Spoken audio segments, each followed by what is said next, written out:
Hey guys, this is Brent with 247parts.com, and today I'm going to be showing you how to install the John Deere home maintenance kit on the Z545R. So let's get started.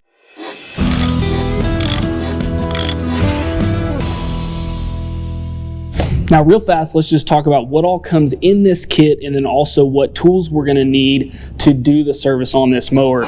So in this home maintenance kit, first we're going to have 2 quarts of oil so we can change the oil on this mower. Then we're going to have our filters, so we have our air filter here.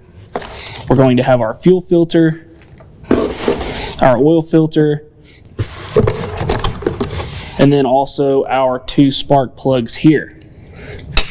Now, as far as tools goes, this is going to be kind of a preference on what you feel is best for you on changing the oil filter. But right here, I have 2 different oil filter options. I have a strap wrench and a cap wrench. Now, the cap wrench here can either use a socket on the end, or you can take off this little cap like I've done, and you can use a 3/8 ratchet to actually use this cap style filter wrench here. Or we can go the strap style filter wrench here, which is a nylon strap that's going to go around. That's going to use a 1/2 inch wrench here, or ratchet rather. Then we're also going to need, for our spark plugs, we're going to need our spark plug gap gauge, which I'll show a little bit more about how to use here in a minute. Then we'll need our spark plug socket. Now this is going to be a 5/8 socket that has some rubber there in the middle to help to guide that spark plug and to protect it when you're taking it on and off. And then lastly, we're going to need a set of pliers for our fuel filter so that we can take it off.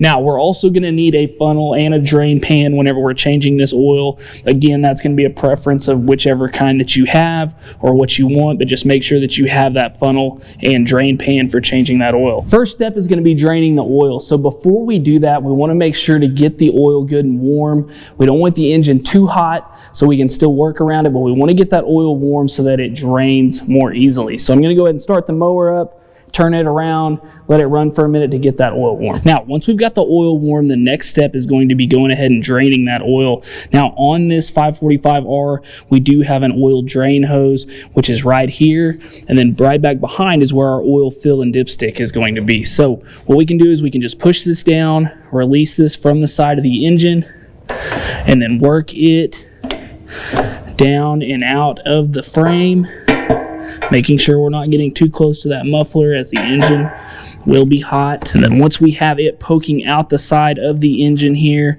to our oil pan, then we can actually open the cap, just like so. The oil will start to drain, and you'll notice that it's draining pretty quick, but we can quicken that up just a little more if we go ahead and open our fill cap here. And then we can just sit and let this drain, and now we can move on to doing our other things while this oil is draining out. Next, we'll change our air filter. Very simple job here. We're just going to open up our 2 hand twist bolts here, get these loosened off to where we can get the housing up, get it out of the way, pull out and up on the old filter, just like that, and then go back in and on with our new filter. Back on with the housing, and tighten down those hand screws. Next, we'll be changing our spark plugs. Now, this is a V-twin engine, so you will have 1 spark plug on each side, but we're just going to show the one on one side here. You'll just follow the same process for the other side. So right here, this silver part here is going to be your valve cover. So right behind that is going to be where your spark plug cap is.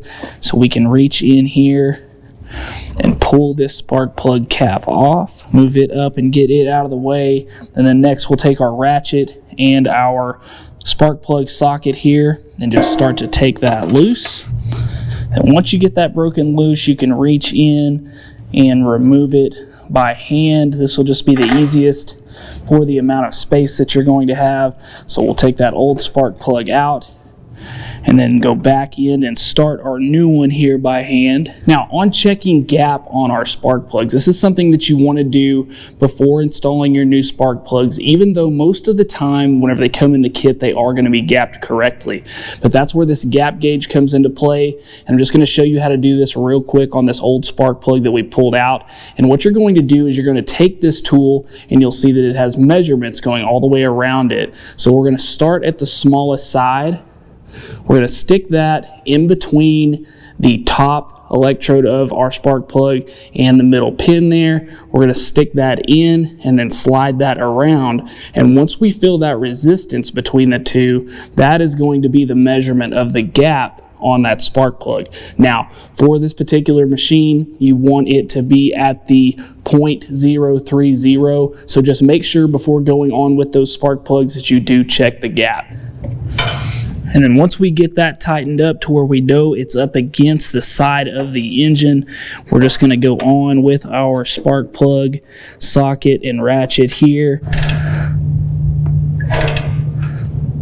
Changing the fuel filter, a very easy job just like the rest of this mainly, except that this can be the most messy job. So what we're going to do here is we have two clips, as we can see, one at the top of the filter and one at the bottom. So we're going to take our pliers here, get a hold of those clips and move them up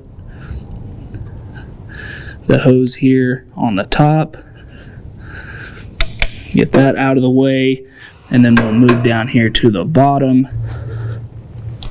Now, we want to pay attention to where we're going and which hoses go where. So our red clip here is going to be the bottom of our filter, which is going to be where the fuel is coming from the tank into the filter.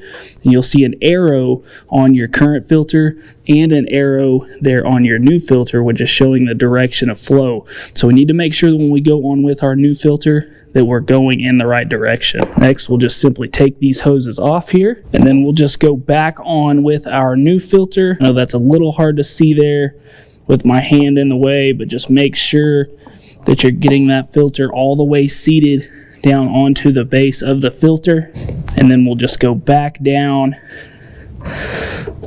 and on with our clips. All right, and then once you have those in place, that's all it takes there. Now, changing the oil filter is going to be a little hard to see as it's tucked right up underneath here to the front of our engine on the right hand side. But what we're going to do is go ahead and just take our cap wrench and our ratchet here. We'll go ahead and start by putting on the cap wrench there on the filter, and once we get that on, we'll go on with our ratchet.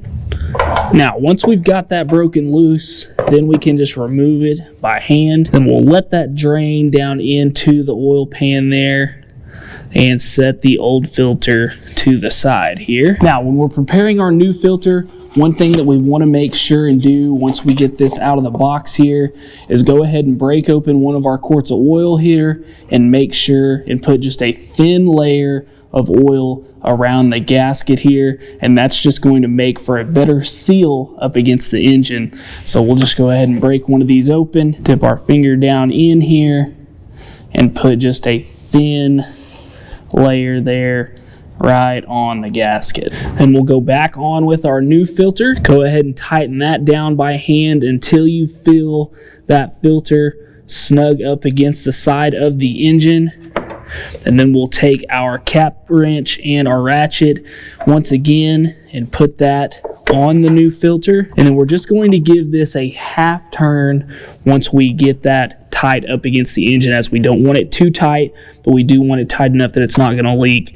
So go ahead and give that a half turn. And now we're ready to go in with our fresh oil. So before going back in with our new oil, we just want to make sure and get our cap good and closed here on our drain hose, and then get it worked back and up into position here. Make sure to get it clipped back into place there. And we'll go ahead and take our dipstick all the way out here, set it off to the side, go in with our funnel, and then go in here with our 2 quarts of oil. And we'll go back in with our dipstick here, get it tightened down. Now the next thing that we want to do is go ahead and start up the mower, make sure we don't have any leaks, get everything going, get that engine oil warm, let it cool down just a bit, and then we want to make sure and come back and check our oil level. And when we're doing that, we just want to make sure when we're checking that level that we are between our two dots here. As you can see, we've got two arrows that are showing where we need to be at on the dipstick to be in the right level of oil. And that's it, guys. So I hope this video was helpful for you, and if it was, we just ask that you'd hit that like button and give us a subscribe, as that helps us out as well. Also, if you're looking for this home maintenance kit for your Z545R, I'll have a link in the description below where you can go to get that. This is going to be part number AUC 17471. So guys, once again, thanks for watching, and make sure to check us out for many, many more of these how-to videos. And as always, we'll see you next time. Hey guys, make sure to go buy your parts right here and subscribe right here.